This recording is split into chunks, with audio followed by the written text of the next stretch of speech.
Good day and welcome to the District News. I'm Vince Wilson. And I'm Shay Sparks. Today we will be looking into the district's past and future underground. That's right, DC Underground.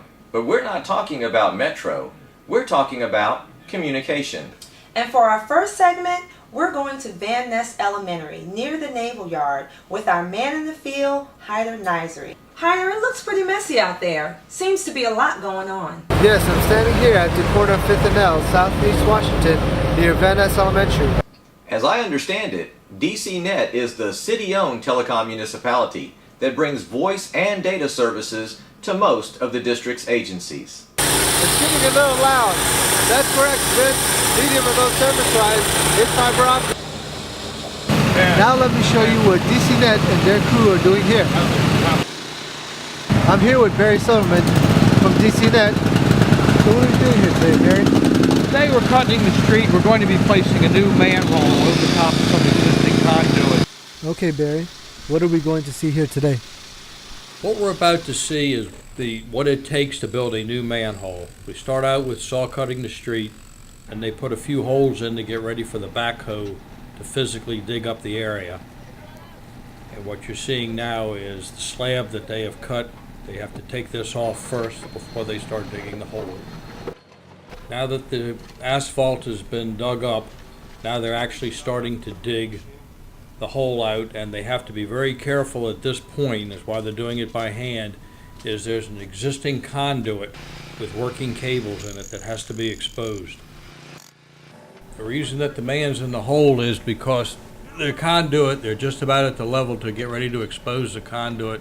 Want to make sure it doesn't get hit, and that's the conduit that has existing working cables in it. What they're doing now is getting ready to pour the base for the bottom of the manhole in preparation for the sides and the top to be put on.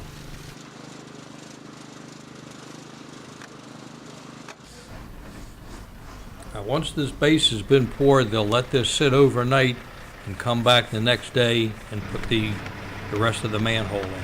This type of manhole is referred to as a pre-poured manhole. Most important here is once they've got the manhole in is to make sure it is level. That's the construction of a manhole. Well, that's all the action in the field. Now back to you in studio.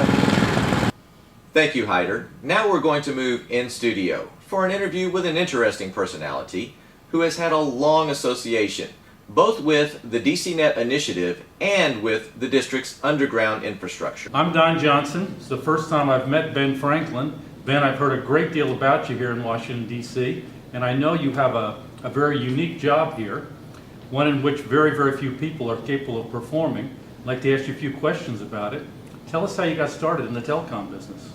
I was working for the D.C. government, and I worked there about 42 years, and I have something like 40 years of experience. Now, I know in doing your work for DCNet, you go down into manholes and you have to identify the lead cables to be removed and then replaced by fiber. Right. But I've also heard that you're the only person that can do it. What is it about these cables? Is there something unique about them that tells you, hey, that's a lead cable that can be cut and removed? Well, it's certain things you look for. All your DC cable, all your old DC cable don't have air pressure on it. Your Verizon cables, they have air pressure on it. Once you cut the sheeting, you can hear the air come out, or you would hit a valve. It's just like a valve that'd be on a tire on a car. DC cable don't have that valve. They don't have pressure on their cable. How old is the underground infrastructure in DC? With the lead cable, I say give or take 80 or 90 years old. Now, you obviously must enjoy your job with all the years you've put in. What is the most enjoyable aspect of it? Just knowing that I'm doing something that means something. Now, obviously, your skill and knowledge is unique. Is there anyone else that you feel is as comfortable or as confident as you in identifying these lead cables? No, I'm the only one. Because like the guys that I knew far as years back, they were deceased or they to the point that they can't do what I do far as, go in and out of manholes. I think the young kids are a different breed. They listen, but go in one ear and go out the other. I tend to agree with you, Ben. Yeah. All right, this is Don Johnson, and now back to you, Vincent Shea. I'm Shay Sparks. And I'm Vince Wilson. We'll see you next time on the District News.